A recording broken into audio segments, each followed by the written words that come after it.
Il y a quelques semaines, j'appelle un artisan. C'est un artisan plaquiste. Donc un artisan plaquiste, c'est celui qui met les cloisons, l'isolation et fait les faux plafonds. Je l'appelle parce qu'on réalise ensemble un projet d'ampleur en ossature bois. Le charpentier va mettre en œuvre de l'isolation en fibre de bois. Et cet artisan, pour la première fois, va mettre en œuvre une laine de coton dans le doublage. Je l'appelle parce que, comme à son habitude, il m'a fait un devis avec des isolants et des baffles acoustiques en fibre minérale. La fibre minérale est issue de la pétrochimie et moi je l'appelle parce que j'aimerais qu'ils me mettent de la fibre végétale. On parle un long moment, je lui parle de la fibre végétale, que vraiment c'est très intéressant et pertinent pour une multitude de raisons.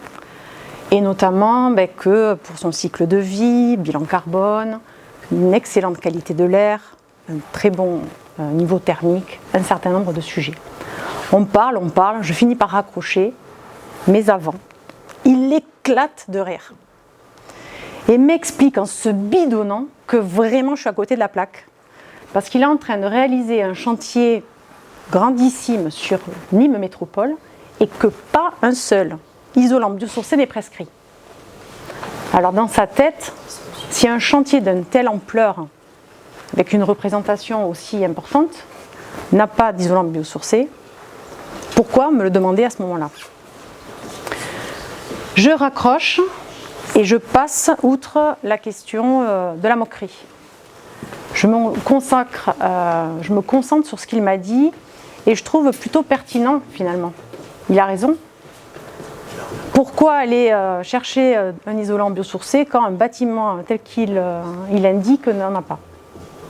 Et là, je me dis que j'apprends une vérité puissante. Nous jouons tous un rôle majeur dans l'influence de notre avenir commun. Nous jouons tous un rôle majeur dans l'influence de notre avenir commun. Donc bonjour à tous et à toutes. Je suis Leslie Gonçalves, architecte. Ça fait un peu plus de 15 ans que j'exerce sur la région toulousaine, mais aussi en Occitanie. J'ai été consacrée l'an dernier parmi les 100 qui font la ville. Et mon agence est cette année première agence bas carbone à Toulouse et Montpellier. Donc je vais vous révéler un secret, qui sont les trois, vous le voilà, il est là, les trois clés de la construction éco-responsable. Mais avant, je voudrais vous faire une confidence. Donc en fait, vous parlez de mon pourquoi. Mon pourquoi qui est relativement, on va dire, universel. Peut-être même est-ce le même que le vôtre. Le voici. Tess, Esteban et Lénie, mes trois enfants. Bon, c'est grâce à eux, on va dire, que tous les jours, je me lève motivée à faire un peu différemment, à m'entraîner, à proposer une autre architecture possible. Je me pose la question de comment eux, sachant que 2 d'entre eux font de l'asthme, vivront dans des villes respirables. Comment est-ce que demain, on pourra leur offrir vraiment des espaces où on va pouvoir renaturer, vivre en harmonie avec de l'eau, de quoi manger et de qualité? Mais ça ne se limite pas à ça. C'est aussi tous les enfants et puis leurs parents. Aujourd'hui, on est sur une jeunesse dont 1 jeune sur 2 vit une éco-anxiété. Et un chiffre vraiment qui est fort, c'est qu'un enfant, donc mon plus petit, est né après 2020. Tous les enfants nés après 2020 connaîtront 7 fois plus de chaleur que, en fait, j'appelle ça des vagues de chaleur, que leurs aînés nés dans les années 60. Le rapport du GIEC est sans appel. C'est l'influence humaine qui a réchauffé la planète, les océans et la Terre. Nous sommes responsables de la dégradation des sols, du réchauffement climatique, de la montée des océans, de la pollution sous toutes ses formes, de la 6e extinction de masse. Monsieur le maire, ne soyez pas inquiet, je vais dresser un tableau un peu néfaste, mais après, on pourra donner les solutions. Positiver. Voilà. Merci. On y va. Donc j'ai eu la chance de rencontrer Cyril Dion, d'échanger avec lui et de lire son petit livre sur le manifeste de résistance, où il informe que pour chaque degré de température supplémentaire, on perd 10% de sources alimentaires. C'est énorme. Surtout qu'on va peut-être vraisemblablement vers une augmentation encore de la population qui va être surtout dans les aires urbaines, donc une concentration, et puis voilà, des déplacements où on va tous se retrouver un peu aux mêmes endroits. Moi, ce qui m'interroge aussi et surtout, c'est la question du sable, qui est la seconde ressource la plus exploitée dans le monde. Et en tant qu'architecte, voilà, je suis énormément sensibilisée. Un chiffre, 40 milliards de tonnes de sable sont extraits chaque année des fonds marins, des lacs et des mines. Alors vous allez me dire 40 milliards. Alors j'ai essayé de vous faire une image. J'ai réfléchi à ça avec mon fils. Donc on a fait des calculs. C'est comme si on prenait Paris intramuros, on prend ces 40 milliards de tonnes de sable, on les étale, et en fait, en un an, on remplit le premier niveau, tout le rez-de-chaussée. Donc ça vous donne une idée de 2 ans, 3 ans, 4 ans, etc. À l'échelle de la France, la demande, elle est de 0,00001% de moins, puisqu'on n'est qu'à 40 millions. Donc moi qui fais des bâtiments éco-responsables en utilisant assez peu de béton, je suis vraiment un grain de sable, même si je viens faire de la sensibilisation ce soir. Mais par contre, j'ai la chance de réaliser des beaux projets, d'avoir des prix locaux, nationaux et internationaux, donc je me dis que finalement, nous avons tous un rôle à jouer dans l'influence de notre avenir commun. Alors, des chiffres. Le sable, pour réaliser une maison, c'est 200 tonnes. Pour réaliser 1 km d'autoroute, c'est 30 000 tonnes. Et qu'est-ce qui fait qu'on utilise énormément de sable? C'est surtout le béton. Donc le béton, c'est 1/3 d'eau, du ciment et 2/3 de sable. Donc une quantité astronomique. La prochaine fois, ce sera vous aurez une conférence sur l'eau. Donc c'est vraiment une ressource pénurique et donc c'est vraiment un sujet d'ampleur. Et puis le ciment, c'est aussi 7% d'émissions de CO2 sur la planète. Donc c'est pas rien. Alors vous allez me dire, mais attendez, du sable, il y en a plein dans le désert. Prenons du sable du désert, on n'en parle plus. Sauf que le sable du désert est rond, du coup il n'est pas facetté, ça ne marche pas avec le ciment et le béton. Idéalement, nous avons le sable de mer, mais il faut le laver avec de l'eau, le dessaler. Et ensuite, donc, ceux des mines, qui est très utilisé, et ceux des rivières, qui ont une rugosité parfaite. Alors, il faut que je vous explique avec mes mains. Je vais vous imager un petit peu l'explication. Donc, vous avez d'un côté les plages, de l'autre aussi, et puis les fonds marins, la dorsale. Donc en fait ce qui se passe, c'est qu'il y a des multinationales qui achètent des monstres qui viennent aspirer le sable dans le fond marin, d'accord, puisque c'est une ressource gratuite, disons-le. Quand on aspire les fonds marins, en fait ça détruit tout ce qu'il y a au fond, donc toute la nourriture, mais aussi les petits poissons, et ça détruit toute la chaîne alimentaire, puisque les petits poissons sont mangés par les plus gros poissons, etc. Et puis un autre phénomène aussi assez incroyable, mais qui semble tout à fait logique en fait, c'est que quand on aspire le sable au fond, en fait ceux des berges descendent. Ce qui fait qu'on se retrouve avec 9 plages sur 10 en Floride où il n'y a plus de sable. Et donc du coup, pour une question touristique, ils importent du sable pour les réétaler chaque été. Donc c'est assez dingue. 24 îles indonésiennes ont déjà été englouties.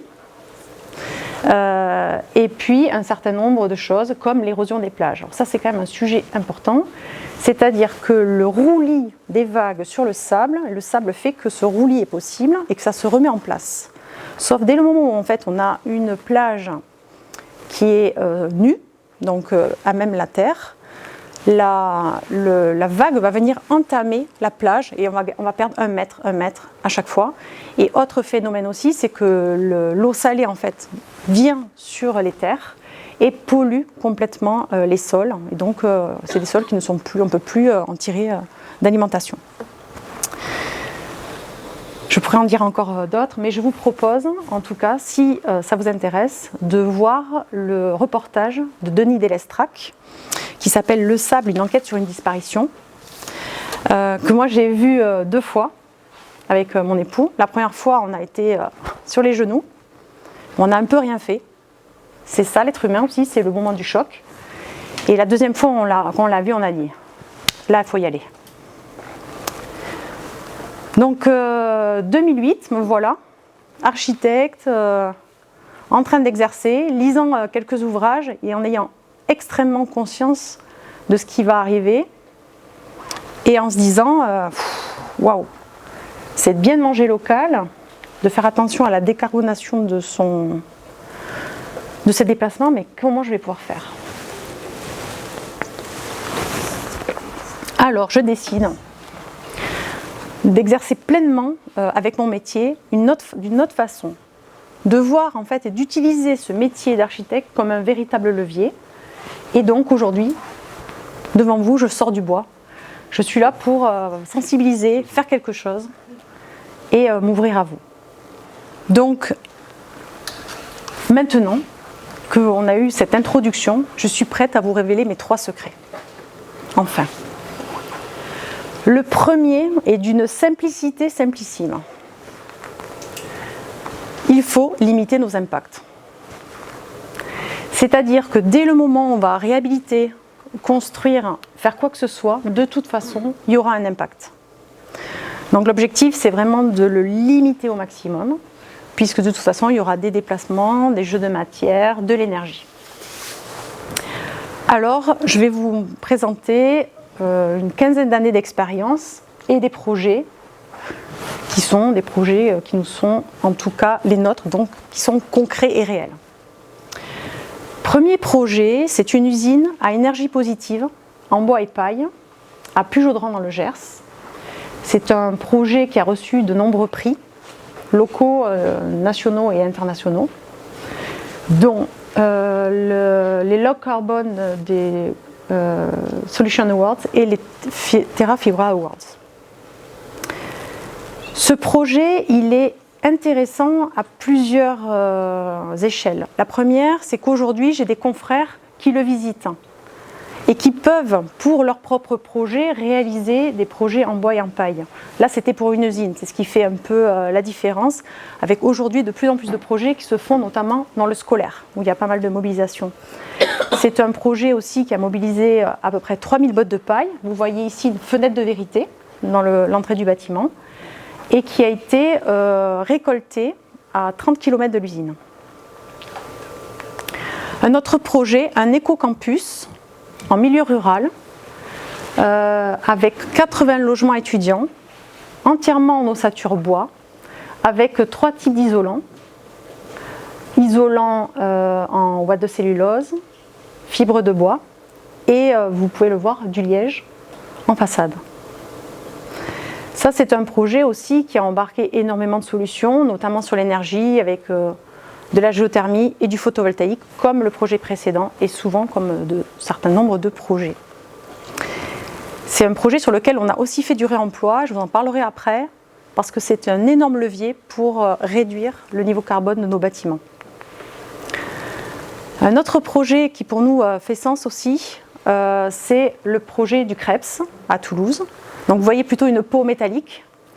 Mais ce qui est intéressant de voir ici, c'est tout le processus de chantier qui se modifie. C'est-à-dire que pour une fois, c'est le charpentier qui devient le chef d'orchestre du chantier. C'est-à-dire que classiquement, le gros œuvre met en place la structure et ensuite les lots secondaires arrivent. Là, c'est un squelette de bois, comme on peut le voir ici et là. Et donc, dans ce squelette de bois, le gros œuvre vient couler le minimum de béton, parce que le béton, qu'on soit clair, pour un architecte, c'est merveilleux. C'est un matériau agile, on peut avoir énormément de textures, d'architectonique, On peut avoir des porte-à-faux, donc c'est quelque chose que l'on respecte et qu'il faudrait mettre de manière avec parcimonie, au bon endroit. C'est ça l'idée. Donc là, on a pu coffrer les poutres et les poteaux pour pouvoir porter les planchers, parce qu'en plus, là, on est sur un ERP, donc on a aussi des problématiques coupe-feu. Un autre projet emblématique pour nous, réalisé avec l'agence Dietrich Untertrifaller Architectes, c'est le projet Wood Art, la canopée à Toulouse, qui est un projet 76% en bois pour ICAD. Et c'est un projet qui nous a valu énormément de difficultés pour aller au bout, parce que c'est un projet qu'on a commencé en 2007. Et en 2007, en gros, tout était possible. Et comme vous pouvez le voir, je ne sais pas si vous voyez bien, ici, ça c'est les planchers. On est sur un mix métal-bois, avec des poteaux bois. Et la sous-face devait rester bois. Au final, on a un double faux plafond pour gérer les coupe-feux. Et aujourd'hui, on nous annonce qu'avec les pompiers de Paris, les complexités liées au bois vont encore se renforcer. Donc, est-ce qu'on pourra continuer à construire en bois demain? Je n'en suis pas sûre. Une usine qui est en chantier pour nous. Je vous ai mis cette usine parce que vous vous souvenez, c'est mon petit plaquiste du départ, qui ne voulait pas me faire les cloisons, puis il n'a pas voulu, me les faire en fibre végétale. Mais ce projet, il a été analysé par les entreprises l'année dernière, début d'année 2023. Et un véritable changement arrive qui est formidable pour nous. On lance l'appel d'offres, et évidemment on propose en premier fibre de bois pour le charpentier, et en option, pour des questions de coût qu'il fallait maîtriser, de la laine de roche ou de verre en fonction. Donc laine de roche et de verre, pour que je le dise quand même, c'est la laine minérale issue de la pétrochimie.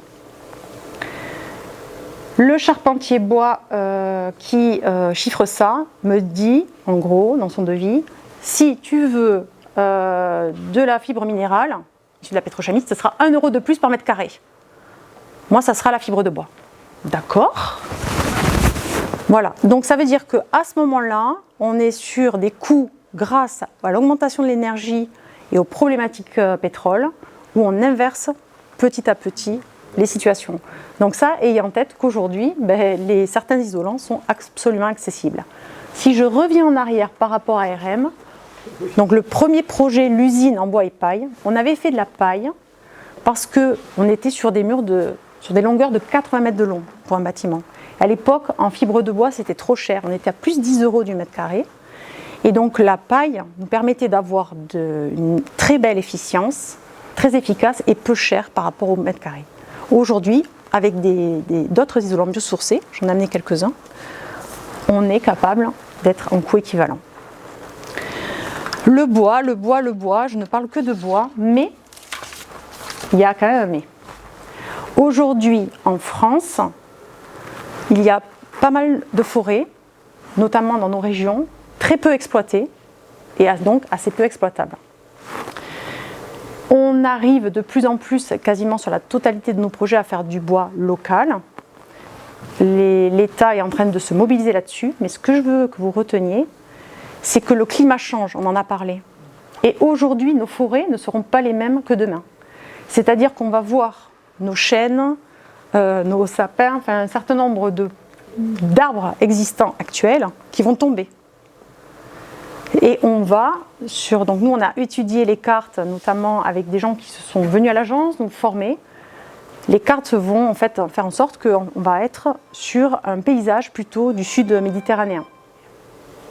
Ça veut dire que si demain, oui, aujourd'hui c'est une très belle ressource, renouvelable à l'échelle humaine, mais demain il faudra aller chercher le bois de plus en plus haut dans le nord. Donc il faut quand même aussi des solutions locales et il ne faut pas tout miser, je veux dire, sur une solution.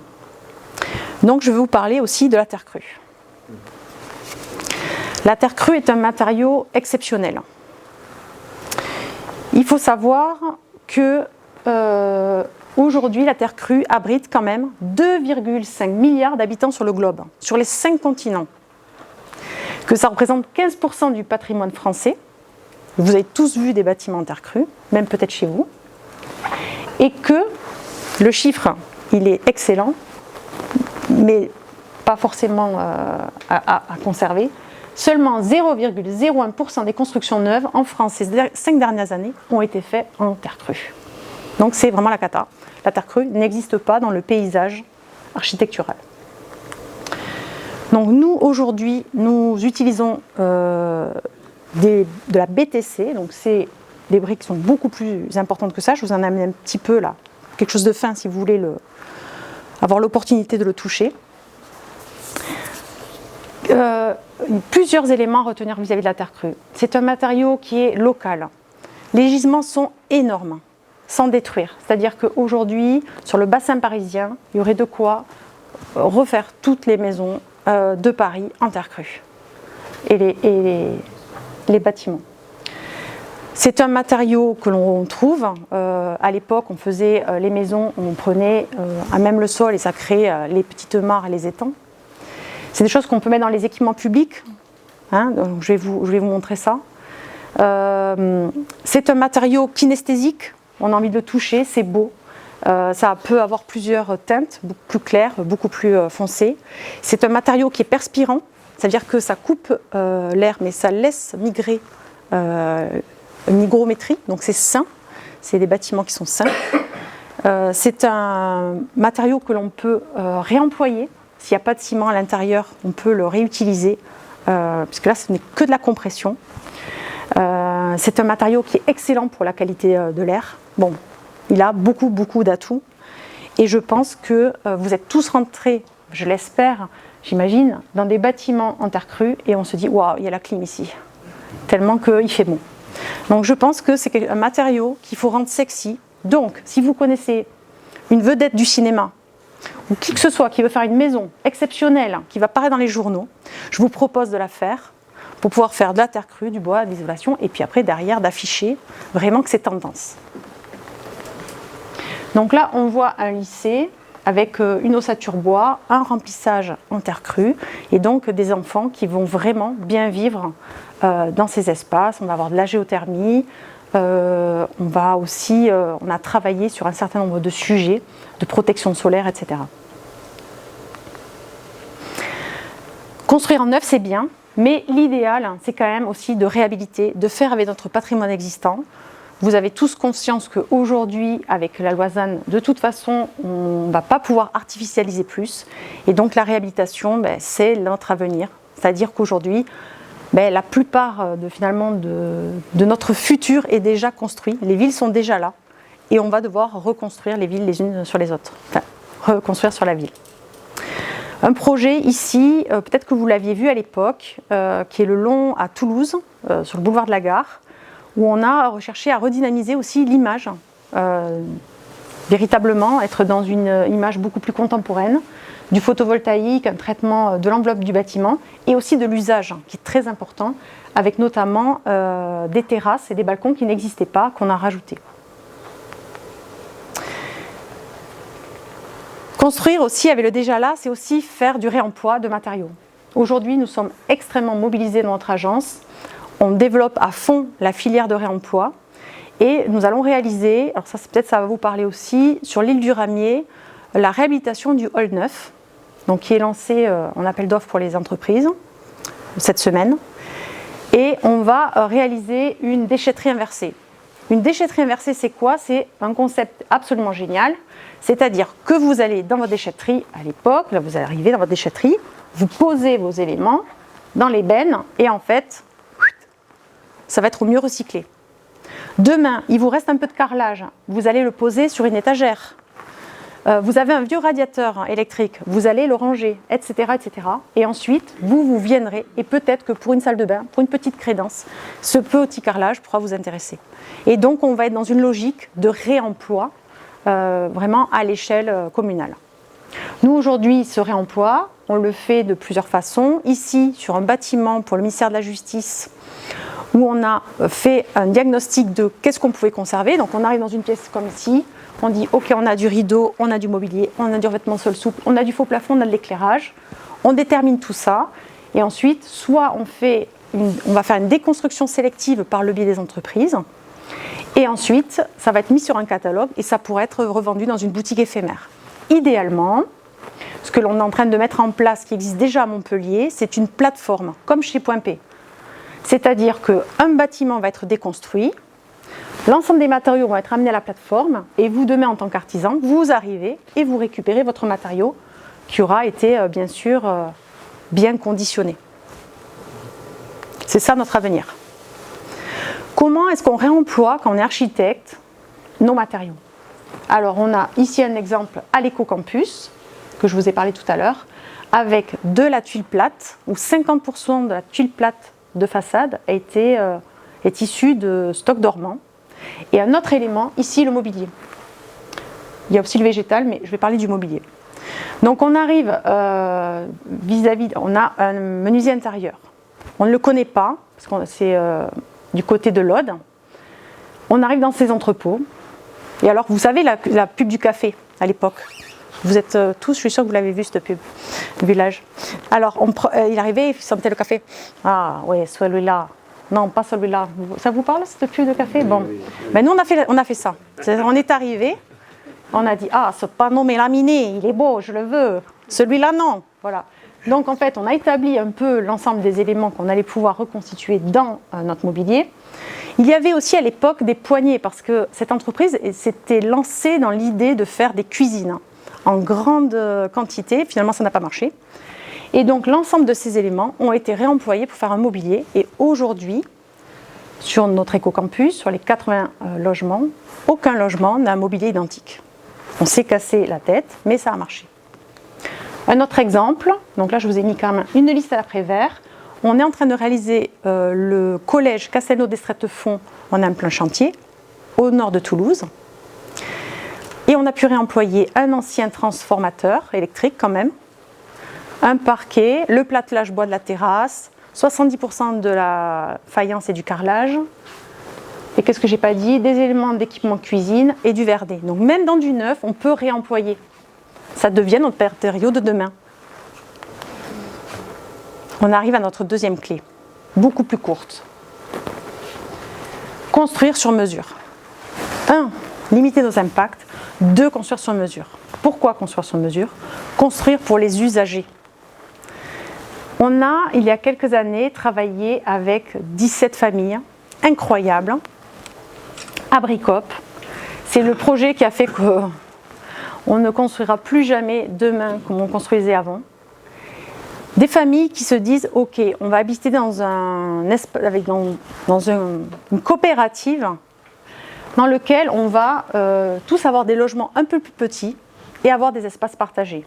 Une laverie commune, un espace sur le toit, des rangements. Peut-être vous connaissez déjà ce projet. Et ô combien ils sont bien, et même pendant la crise Covid, ils se sont organisés comme une petite ville verticale. Eh bien, ce projet, il nous a démontré de la puissance de co-construire les projets.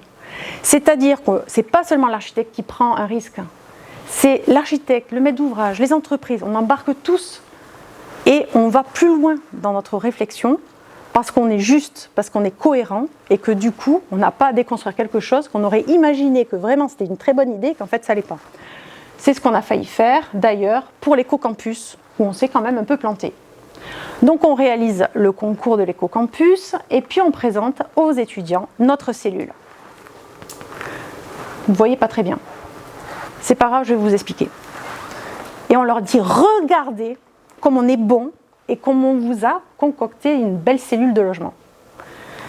On vous a fait, je vais dire un petit peu, la chambre, la salle de bain, la cuisine et en plus, vous avez une énorme fenêtre sur le paysage et comme il y a une coursive, on a fait un mobilier sur roulette, vous allez pouvoir aller manger tous ensemble, super sympa, sur la terrasse. Ils nous ont dit, non mais ça va pas du tout, hein. Nous, on veut une fenêtre à notre salle de bain. Ah, la fenêtre dans la salle de bain, on n'y avait pas pensé. Évidemment qu'on y avait pensé, mais on a pensé que c'était pas primordial. Et puis ils nous ont dit, attendez, mais là, c'est vitré, parce qu'on a voulu optimiser. Quand moi je vais aller dans ma salle de bain le matin, ils vont me voir, même s'il y a un rideau, c'est vrai, on n'y avait pas pensé. Alors, on a travaillé avec les étudiants. On a fait refaire les cellules, et eux ont proposé ça. La cuisine dans la chambre, ici, la salle de bain avec la fenêtre et l'entrée. Alors le problème, ou grâce au contraire la chance, c'est qu'on avait réalisé un questionnaire à l'ensemble de l'éco-campus, à tous les étudiants et aussi à certains professeurs. Et ce qui était ressorti, c'était on ne veut pas la cuisine dans la chambre. Les odeurs. Ah. Donc on est reparti avec notre contrainte, avec la feuille des étudiants, et on a fait notre version. Donc voilà ce qu'on a proposé. Une chambre, beaucoup plus grande que la première. Une salle de bain avec sa fenêtre. Et une cuisine qui constitue, ma foi, l'entrée du logement. C'est la seule contrainte. Mais vraiment, si on lit tous les plus, on a tout gagné. Donc ça veut dire quoi? Ça veut dire qu'en fait, travailler l'usager, mettre un petit peu son ego à l'arrière et être capable de confronter ça, ça nous permet d'avoir un projet de réussite et pas de se planter. C'est ça aussi la force du travail en commun. Alors on le fait pour des écoles, on le fait aussi pour des projets urbains. La place centrale de Marmande, on a co-conçu les futurs lieux avec les habitants. 30 habitants étaient là. Et on a fait 4 ateliers participatifs. Et aujourd'hui, le projet correspond à leur attente pour, alors peut-être que vous la connaissez, la place Clémenceau et toutes les rues adjacentes où on est en chantier. Et enfin, ma troisième clé, renaturer les sites. C'est-à-dire qu'on a dit, ok, on va limiter nos impacts, ça marche. On va co-construire ensemble et le faire ensemble. Ok, mais si on pouvait en plus avoir un bilan positif, tirer vers le haut et ne pas être que dans la limitation, ça serait vraiment intéressant. Et là, on s'est dit, il faut qu'on travaille avec des écologues, avec des paysagistes, qu'on renature nos projets. Nos premiers projets ne sont pas bons, ils ne sont pas assez efficaces. Je vous présente ce projet, il ne se fera pas. Donc je vous ai présenté que des projets soit en chantier, soit qui se sont faits, mais il est très emblématique de la démarche. C'est le lycée Bourdelle, qui est le plus gros lycée de la région, qui devait être réhabilité et ça vient d'être annulé. Et qu'est-ce que je vais vous présenter? C'est ça, c'est le plan de masse. Donc on devait réaliser un projet magnifique, en ossature bois, avec LTA Architecte, de la terre crue, de la géothermie, du photovoltaïque, de l'usage, de la déconstruction sélective. On avait tout. Très bien. Mais qu'est-ce qui était le plus déterminant de ce projet? C'est le travail avec le paysagiste. On est allé dans la cour pour visiter le projet avant le concours. Vraiment, on suffoquait, on ne pouvait pas respirer. Une cour militaire, c'est-à-dire on peut faire rentrer les chars, ça fonctionne très très bien. Donc 15 000 m² d'enrobés, de partout, 2 bouts d'arbres, et les gamins derrière l'aquarium, ils l'appellent comme ça. Une espèce d'entrée toute vitrée, les gamins tout desséchés. On a dit on ne peut pas laisser ça comme ça. Bon, donc on avait un paysagiste formidable. L'idée c'était de tout décrouter, travailler malgré tout avec l'enrobé existant, renaturer et faire une agroforesterie au cœur du projet. Donc vraiment ce projet a été annulé, mais je tenais à vous le présenter parce qu'il est magnifique. Ça vous donnera des idées peut-être. Alors lui, par contre, il est en cours de chantier et je voulais vous présenter la démarche particulière. Donc nous voilà. Pareil, on visite le site, on est avec les autres concurrents architectes. On va bientôt avoir le concours. Très bien. On est l'équipe féminine. Tous les autres, c'est des garçons. Ils sont tous collés là-bas, auprès du maître d'ouvrage, vers les bâtiments. Et nous, on marche le lieu. On est là au fond, on est comme ça. On regarde, on explore. On est avec l'écologue qui me dit « Mais pourquoi je dois venir en amont? Je ne suis pas là juste pour faire joli à la fin ?» Non, non, viens dès le début. Et la paysagiste. Et on leur dit « Vous allez nous faire l'étude d'impact et vous allez nous dire où nous, on va mettre le collège. » Et puis il y avait ces petits arbrisseaux là, qui étaient naissants. Là, il devait y avoir un parking pour 12 bus. Je ne sais pas si vous voyez la taille d'un bus. Les gyrations qu'il faut. Bon. On pose des questions. Est-ce qu'on pourra mettre les parkings de bus avec les autres parkings et les autres accès? Non, catégorique. Il y aura un rond-point, les bus seront là. Bon, très bien. Alors, ce qu'on a proposé, c'est de légèrement dévoyer les bus pour préserver la langue plantée. Là, on est en janvier 2022, on gagne le concours et on propose un collège dans les bois. Ça, c'est 2 ans après, janvier 2024. C'est tous les arbres qu'on a pu préserver. Et aujourd'hui, en fait, la nature a fait son travail. C'est-à-dire que nous, on a juste laissé pousser. Et véritablement, les gamins, quand ils vont rentrer dans ce collège, à la rentrée, le paysage, il est déjà là, il est déjà installé. Alors, on a repéré, il y a certains arbres qui ont été taillés avec l'écologue. Il y a tout un parcours de santé qui est fait, qui pourra aussi être ouvert je ne sais pas comment on dit, aux habitants de Castelnau. Et là, on a une vision un peu d'ensemble. Donc, il faut imaginer ici notre aire de bus et voilà tout le boisement qu'on a réussi à préserver avec le collège qui est en cours de chantier et qui devrait ressembler à ça. Super.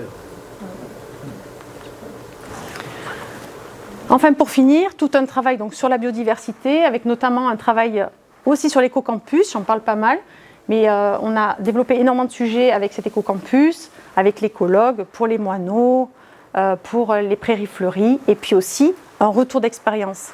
C'est-à-dire que l'objectif, c'est de retourner sur nos chantiers, de faire un suivi pendant 2 ans et de dire, là, on s'est vraiment planté. Ça a marché.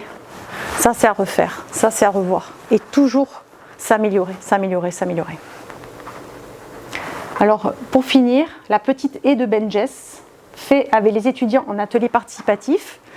Donc les haies de Benjess, c'est a priori, d'après notre écologue, bien mieux que les hôtels insectes.